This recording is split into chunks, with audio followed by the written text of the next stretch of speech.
अपने घर से गैरों के घर में चली गई। उसकी वजह क्या है?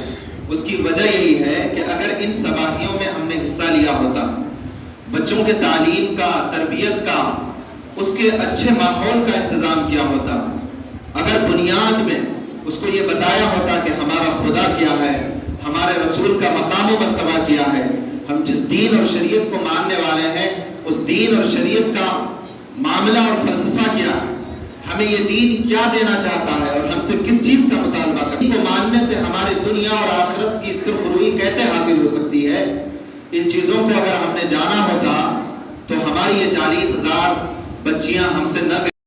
वक्त का तकाजा है। अगर आज भी अगर हम नहीं समझेंगे तो हमारी नस्लें बर्बाद हो जाएगी। फिर नाम लेवा हिंदुस्तान में हमारा नाम लेने वाला नहीं।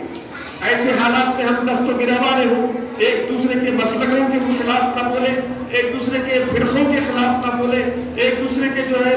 अकायद के बारे में ना कहे, बल्कि हमारा बुनियादी जो अकीदा है ला इलाहा इल्लल्लाह मुहम्मद रसूलुल्लाह व तस्मू भी बिल्लाह जमियों की तरह हम सब मिलकर अल्लाह की रस्सी को मजबूत पकड़ के इन खौमों को जो है नस्लों को अगर हम ये परवान चढ़ाएंगे तो कौमें हमें नस्लें हमारे लिए, हमारे आइंदा के लिए मुस्तकबिल होगी। तो अजीज दोस्तों, मैं यहाँ पर हुकूमत का जो माहौल है बड़ा खुशी होती है।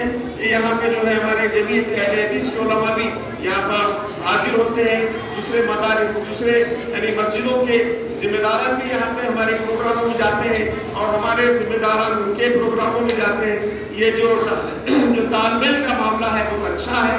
और एक आगे बढ़ के काम ये करना चाहिए हुजूर में कि यहाँ पर जो है तंजीमुल मसाजिद, तमाम मसाजिद का एक यानी सोसाइटी कायम हो, या फिर जो है